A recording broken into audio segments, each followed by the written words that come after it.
Bienvenidos a la UNAM Responde. Qué gusto que nos acompañen este lunes para comenzar una nueva semana hablando de todo ello que ocurre y que sucede al interior de nuestra Universidad Nacional Autónoma de México. Esta tarde platicaremos en la entrevista sobre un tema de interés global que tiene que ver con la crisis de los insectos. Además, nos acompaña también el doctor Carlos Rosales. Les platicaremos sobre la nueva exposición del Museo de las Ciencias Universum, y UNAM Global TV nos cuenta una nueva historia sobre el cuidado de nuestras mascotas. No se vayan.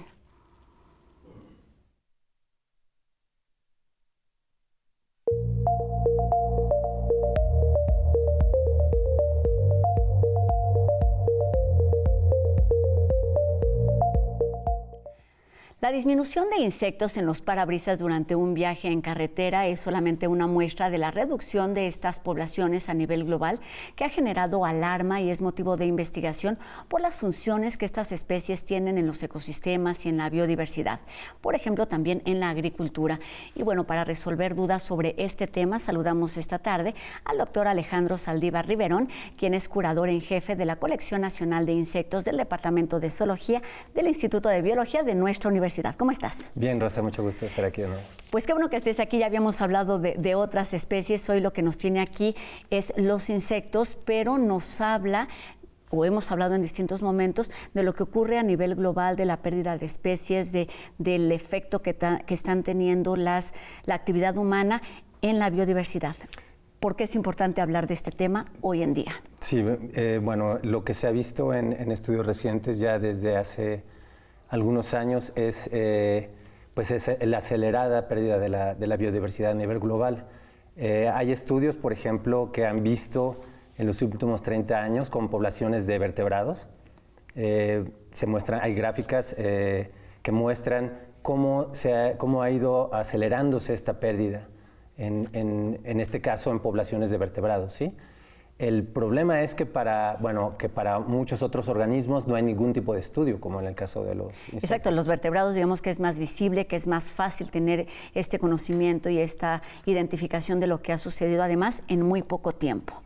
Sí. ¿Qué sucede con los insectos? Que además tienen, nos decías antes de comenzar la entrevista, son una población bastante extensa en cuanto a diversidad. ¿Qué son? ¿Cuál es el papel que juegan en nuestro planeta? Sí, mira, Rosa, los insectos son el grupo de animales más abundante y con mayor diversidad de especies en el planeta, por mucho. Superan fácilmente a cualquier otro grupo de animales. Okay. Y bueno, este éxito evolutivo que han tenido este grupo, los insectos, se debe a algunas de sus características. La primera es que son muy pequeños y su tipo de reproducción es muy acelerado, y también su tamaño les permite habitar en muchos tipos de hábitat y ocupar muchos tipos de nichos, ¿sí? Entonces esas son características que los han hecho evolutivamente pues muy exitosos, ¿sí? Que son muy resistentes también, digamos, a los cambios de temperatura, a los cambios de hábitat, o cómo funciona eso su ciclo de vida. Eso se pensaba, pero ahora vamos a hablar un poco de eso. Eso se pensaba. Uno conoce normalmente a las especies carismáticas o las especies nocivas que son resistentes, pero la gran mayoría no es así.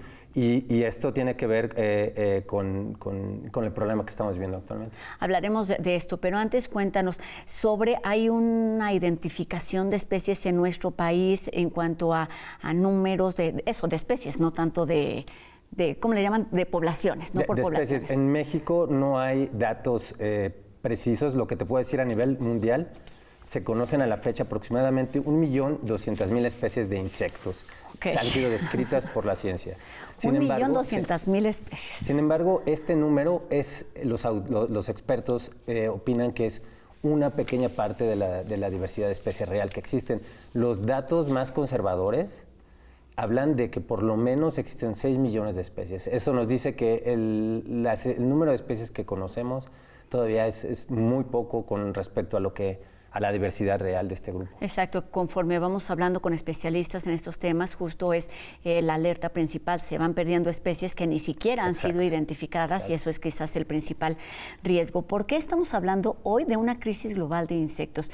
¿Qué nos ha llevado a esto y cómo se identificó, digamos, cuáles son como estas alarmas? Yo mencionaba algo muy básico, que es los insectos en los parabrisas, pero seguramente la ciencia tiene otros datos. Sí, no, todo empezó Todo empezó con datos anecdóticos. En la gente, desde hace 20 años aproximadamente, pues muchas personas que de niños, cuando viajaban en coche de vacaciones en verano, pues los papás tenían que limpiar los parabrisas después del viaje. Veces, claro. Pues resulta que en los últimos 20 años cada vez esto ocurre con menor frecuencia o de plano ya no ocurre. Entonces, el primer estudio, sin embargo, objetivo que investigó esto fue en Alemania. Se tenían material de insectos desde 1997 hasta el 2015 y lo que hicieron es, vieron el peso seco entre cada año y vieron que el peso la biomasa de insectos había disminuido considerablemente en un periodo de poco más de 20 años. Y eso en Alemania, que es un país en Europa en donde sabemos que, bueno, Europa no cuenta con la mayor diversidad de especies en el mundo. Imagínate ahora en un lugar como en un país como el nuestro. Diversos como México. Exacto. ¿Por qué son importantes? ¿Cuáles son las funciones que desempeñan? ¿Qué sucedería en nuestro planeta si no existieran los insectos? Sí, esto es muy importante. Los insectos juegan varios papeles cruciales en la mayoría de los ecosistemas terrestres. El más conocido de todos y en el cual algunas especies carismáticas dominan la escena son polinizadores, ¿no? Si no hubiera estos insectos polinizadores, pues no existirían las plantas, en la agricultura pues no habrían muchos productos agrícolas, ¿no? Sin embargo, también juegan otros papeles fundamentales como, por ejemplo, son los descomponedores de la materia orgánica. Si no existieran los insectos, hay otros grupos de organismos que también son descomponedores, pero los insectos son de los principales, ¿no? Si no, pues cadáveres, heces fecales, etcétera, etcétera, toda la materia orgánica pues no se podría descomponer y no se cumpliría el ciclo de esto. Mientras escucho, pienso en que quizás muchas personas pensamos en los mosquitos, en los insectos como especies molestosas, y tú has mencionado 2 veces carismáticos. ¿A qué se refiere? ¿Qué está englobado en estos insectos? Pues son los grupos que la mayoría de la gente conoce, ya sea para bien o para mal, ¿no? Un grupo carismático, por ejemplo, las abejas, que todo el mundo conoce y que han recibido en los últimos años atención también por su pérdida. Y por su importante labor. Exactamente, por su importante labor, por eso son carismáticos. Otros grupos carismáticos, las mariposas, por ejemplo, algunas mariposas diurnas, por sus colores, por su estética, ¿no? Sin embargo, la gran mayoría de los insectos pues no tienen ese carisma, o son muy pequeñitos o no son bonitos en el sentido humano, ¿no? En cuanto a belleza, ¿no? Pero cumplen funciones importantísimas, ya te mencionaba, polinización, descomponedores de materia orgánica. Otra de ellas, muchos insectos son depredadores o presas de otros animales. Claro. Entonces forman parte esencial de las cadenas tróficas. Oye, ¿cuáles son las principales causas de esta crisis, de esta disminución de especies de insectos? Sí, no podemos hablar de un solo factor. Es una combinación de varios factores, entre ellos los principales. Yo nombraría primero el cambio de uso de suelo, okay. La devastación de los bosques, de los ecosistemas para agricultura o para monocultivos, o para urbanizar áreas, ¿no? o zonas turísticas, por ejemplo, en las costas. Otra de ellas, el uso de plaguicidas. El uso de plaguicidas también es otra causa principal. También todo esto va de la mano con otras factores, como por ejemplo la presencia de especies exóticas. Estas especies generalistas, resistentes, como tú decías, de que si todos los insectos eran resistentes, sí. No todos, algunos, pero esos que son resistentes son los que van a dominar el planeta y van a desplazar a todos los demás, como algunos que no nos gustan nada, como las cucarachas, por ejemplo, las moscas domésticas. Entonces, pero también a ellas hay que cuidarlas. Pues lo que pasa es que la cuestión es que esas especies que son de importancia en salud y son nocivas, claro. que no deberían de estar en estos lugares, están por la presencia del ser humano que destruye los ecosistemas, uso de plaguicidas, y ya son las resistentes. Entonces, la realidad es que no deberían estar, okay. pero van a persistir porque estamos acabándonos las demás, ¿no? Claro, y hay que entender que es parte, digamos, de esta transformación y de estos cambios ambientales que se insertan dentro de este gran paraguas que conocemos como cambio climático.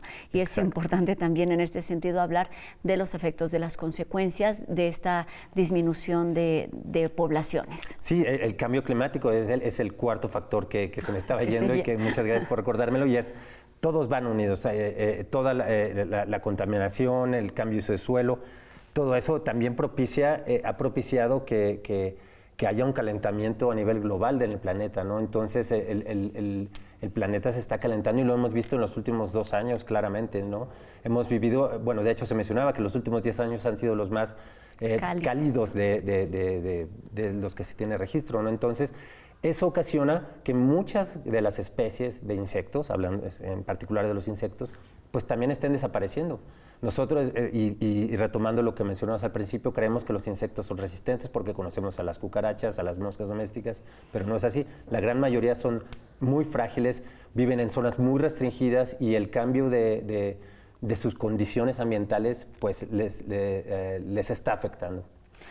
Y por todas estas razones se han vuelto, me parece, cada vez más un objeto de estudio importante, pero en el Instituto de Biología tienen ya una larga trayectoria. Cuéntanos del trabajo que han hecho, en particular en el laboratorio, en el área donde te encuentras, que es la Colección Nacional de Insectos, justamente. Sí, así es. Bueno, el Instituto de Biología alberga las colecciones nacionales de animales y de plantas.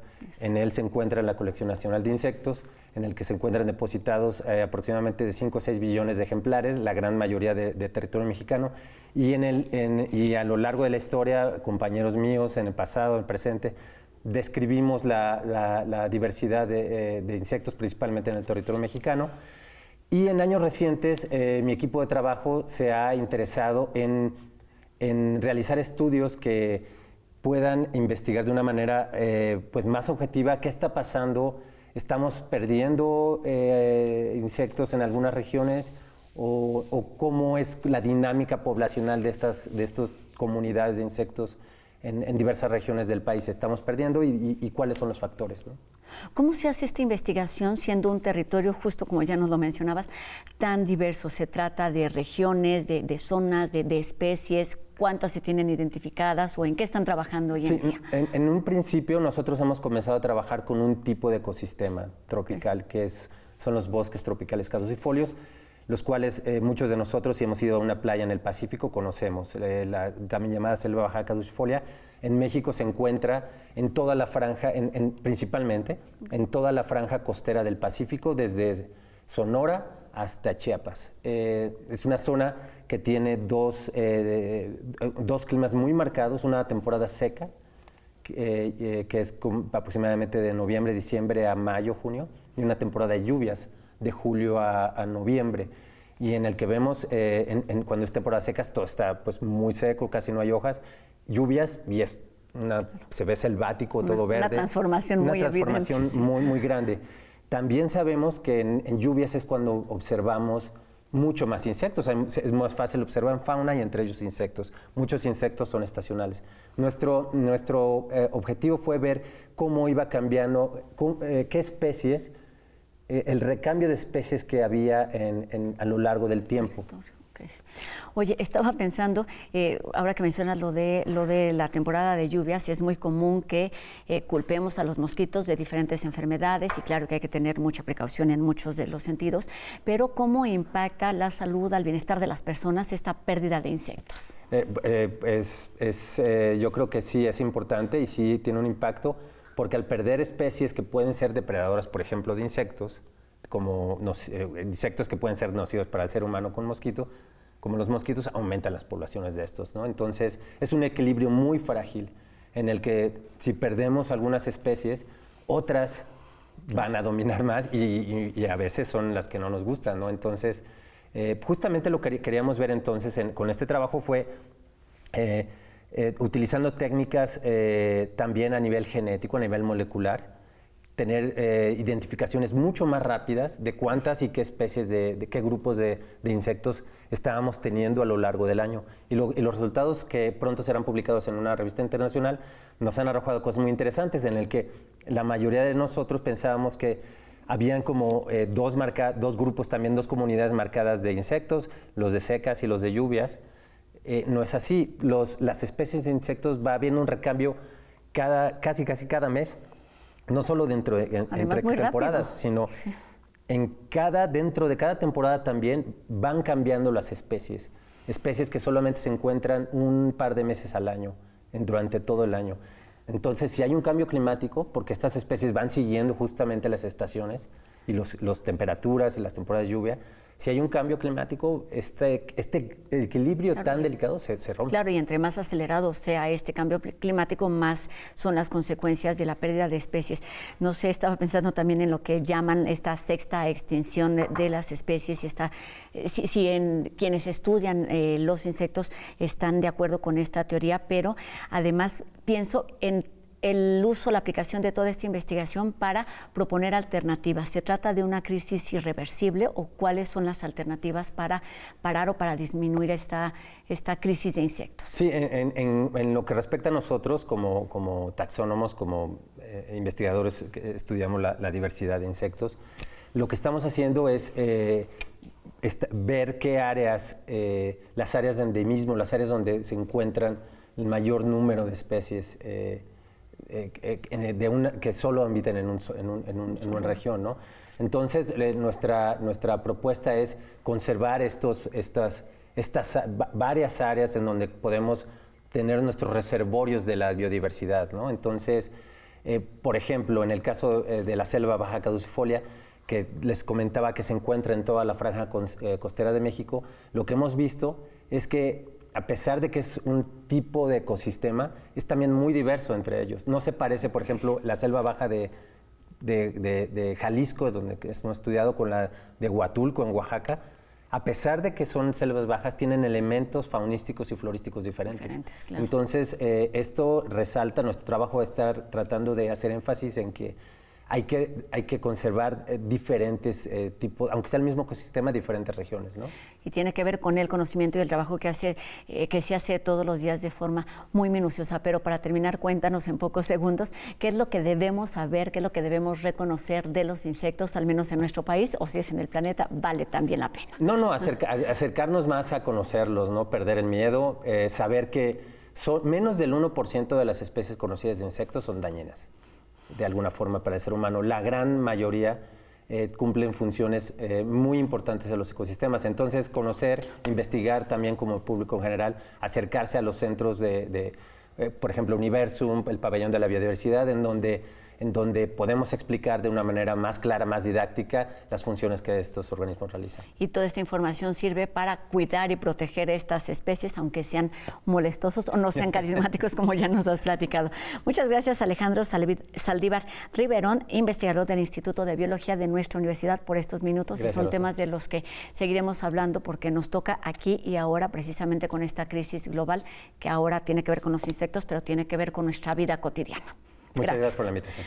Y seguimos con más información. Hace unos días se inauguró la exposición Ventanas al Futuro, una muestra del Museo de las Ciencias Universum que ofrece una experiencia inmersiva a partir de la inteligencia artificial y el arte. Propone a los visitantes reflexionar sobre las posibilidades del futuro y el impacto de la tecnología en la creatividad. La podemos visitar de martes a domingo aquí en este recinto dentro de Ciudad Universitaria. Y en más sobre dietas y alimentación, el doctor Carlos Rosales nos explica el funcionamiento del tejido adiposo y la memoria de las células relacionadas, por ejemplo, con el sobrepeso y la obesidad.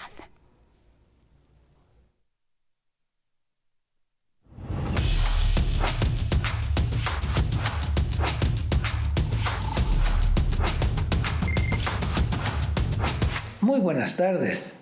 Nuestro público pregunta, ¿por qué es tan difícil bajar de peso y mantenerlo abajo?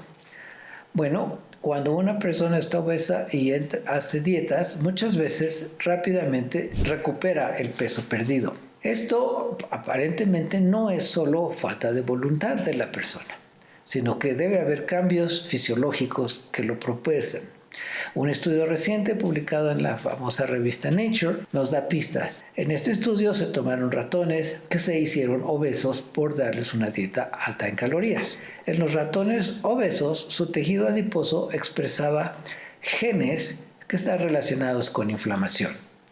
Cuando los ratones fueron sometidos a una dieta baja en calorías y regresaron a su peso normal, se encontró que las células de tejido adiposo seguían expresando los genes relacionados con obesidad.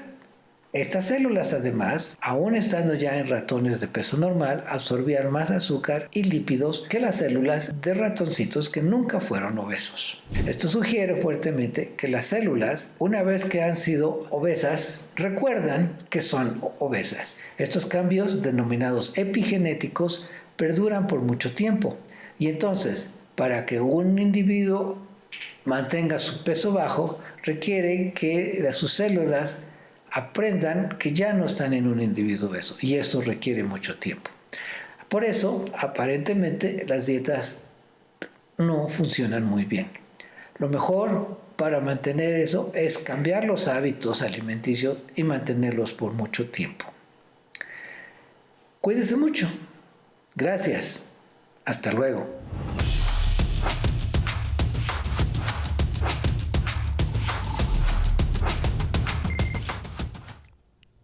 Además de los cuidados básicos que requiere una mascota, es necesario considerar la edad, por ejemplo, de nuestros perros para poder mejorar su calidad de vida. Los detalles en UNAM Global TV.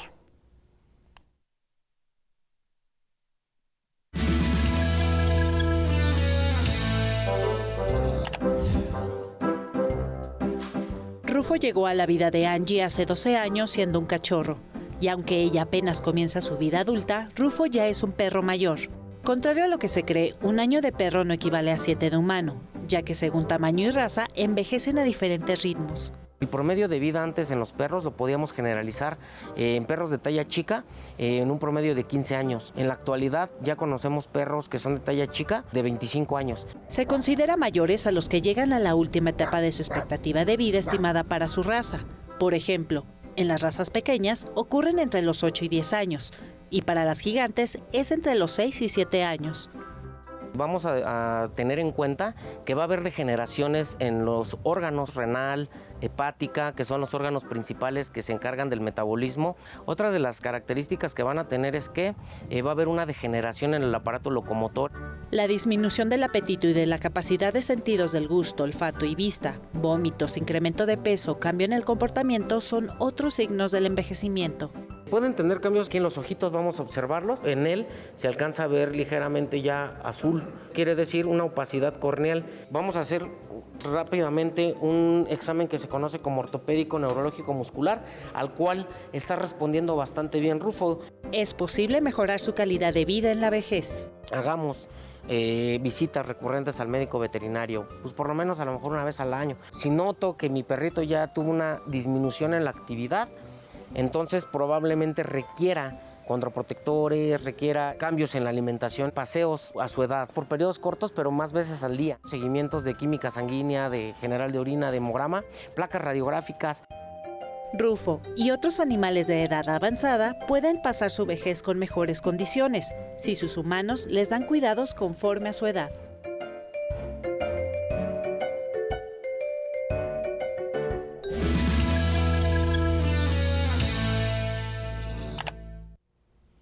Así terminamos nuestro programa de hoy. Agradecemos, por supuesto, a Fernanda Ramírez su participación en la interpretación de lengua de señas mexicana, que nos permite llegar a un público mucho más amplio. Y a todos ustedes les recordamos que podemos estar en contacto a través de nuestras redes sociales. Háganos llegar sus dudas, sus comentarios, los temas que les gustaría que acá abordáramos y sigamos haciendo juntos La UNAM Responde. Y por supuesto también gracias a todas y cada una de las personas que hace posible esta transmisión día con día desde TV UNAM y también desde el máster. Mi nombre es Rosa Brizuela y nos vemos aquí mañana, 2:30 de la tarde en TV UNAM. Adiós.